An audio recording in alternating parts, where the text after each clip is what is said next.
आज हम समस्त भारतवासियों के लिए एक ऐसा शोक का दिन है, एक ऐसा दुख भरा दिन है, जो कि इस बीतते हुए सालों में हम लोगों ने एक ऐसे अनमोल रत्न को खो दिया, जिनका आने वाला समय में शायद कभी भरपाई नहीं हो पाएगा दोस्तों।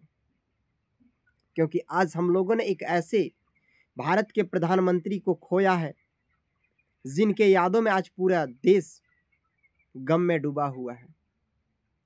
क्योंकि वह एक ऐसे प्रधानमंत्री थे, जिन्होंने डूबते हुए भारत को बचाया है, जिन्होंने टूटते हुए भारत को पुनः जोड़ने का काम किया है, जिन्होंने बिखरते हुए भारत को एक स्वरूप देने का काम किया है।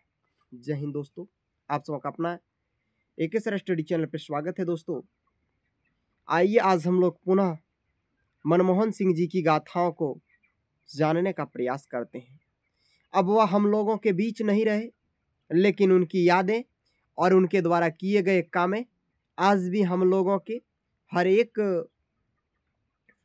यादों में उभर रहे हैं, हम लोगों के सामने दिख रहे हैं।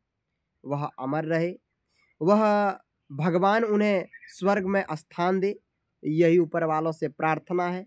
और आप लोग भी ज़रूर इस तरह की प्रार्थना कीजिएगा, क्योंकि उन्होंने इस टूटते हुए भारत को बचाने का काम किया है।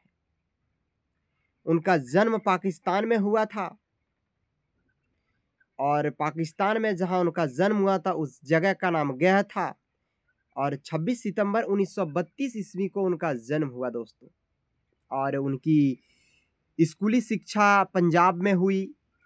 उसके बाद वह UK यानी कि ऑक्सफोर्ड विश्वविद्यालय में अपना अर्थशास्त्र की डिग्री का पढ़ाई पूरा किया। उसके बाद वह तभी से ही देश का सेवा में लगने के लिए सोचा और लग गए। समय बीतता गया और देश की स्थिति में काफ़ी गड़बड़ी आते गई, काफ़ी गिरावट आता गया।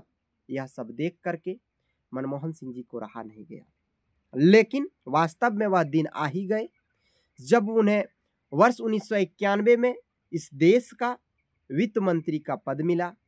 और वित्त मंत्री का पद उन्हें जैसे ही मिला तो उन्हें पता चला कि अब हमारे पास हमारे इस देश में महज 15 दिनों का पैसा बचा है इस देश को चलाने के लिए, इस देश का लालन पालन करने के लिए, इस देश को पोसने के लिए, इस देश की जनता को बचाने के लिए, इस देश को बचाने के लिए महज 15 दिनों का पैसा हम लोगों के पास बचा है।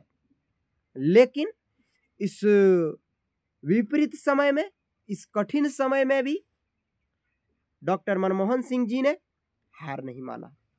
उन्होंने इंग्लैंड में जाकर के देश का सोना को गिरवी रखा और पूरे 300 करोड़ रुपया वह लेकर के भारत वापस आए और देश को गति देने का काम किया, देश के लोगों को रोजगार देने का काम किया, देश के लोगों को स्वरोजगार देने का काम किया। और आज हमारा देश एक विकसित और शक्तिशाली देश के रूप में उभरा, और देश में ही नहीं बल्कि विदेशों में ही भी हमारे इस देश का नाम और गुणगान होना प्रारंभ हो चुका है। यह देन है मनमोहन सिंह जी का, यह देन है उस भारत के वीर महान सपूतों का, जिन्होंने हम लोगों को गिरते गिरते, टूटते टूटते, डूबते डूबते बचाया। ये गाथा है उनका, हम लोग कैसे भूल सकते हैं उनको। उन्हें सत सत नमन करते हैं। हमेशा हम लोगों के यादों में वह रहेंगे, हम लोगों के बातों में रहेंगे, हम लोगों के समीप रहेंगे, हम लोगों के आसपास रहेंगे। हम लोग कभी उसे भूल नहीं सकते हैं दोस्तों। उसके बाद इतने में ही उनका काफिला नहीं रुका। उन्होंने इस देश के लिए विभिन्न प्रकार की योजनाएं लाई, जैसे कि वैश्वीकरण को लाया, निजीकरण को लाया, उसके बाद उदारीकरण को लाया। इन सब नीतियां ला करके उन्होंने देश की आर्थिक अवस्था को, आर्थिक गति को उच्च स्थान पर ले जाने का काम किया। ये काबिलियत था हमारे इस देश के पूर्व प्रधानमंत्री महोदय में।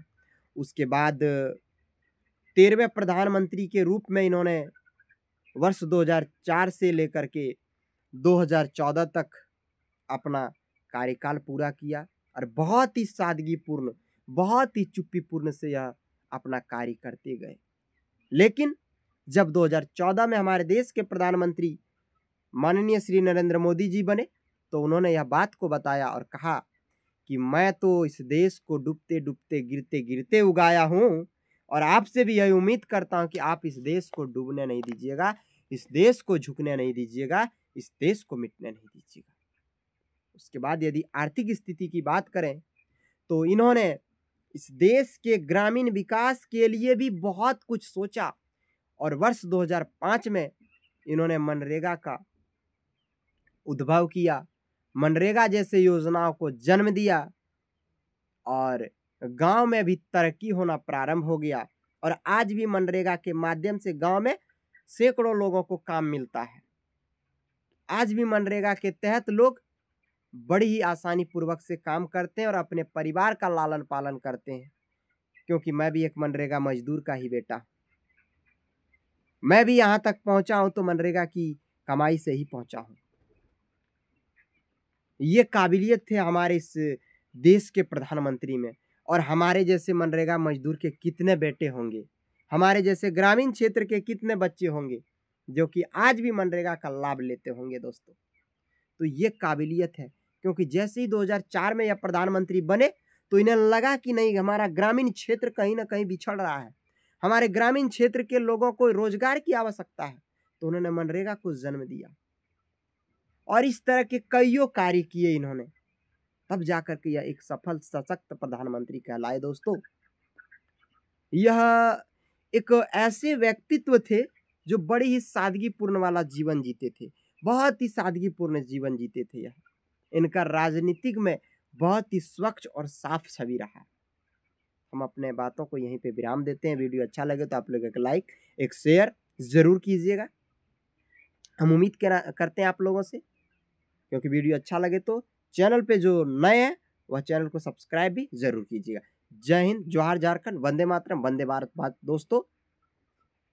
और जाते जाते डॉक्टर माननीय श्री मनमोहन सिंह जी को सत सत नमन प्रणाम करते हैं उनको, और आप समझ से भी उम्मीद करते हैं कि आप लोग भी कमेंट बॉक्स में ओम शांति जरूर लिखिएगा।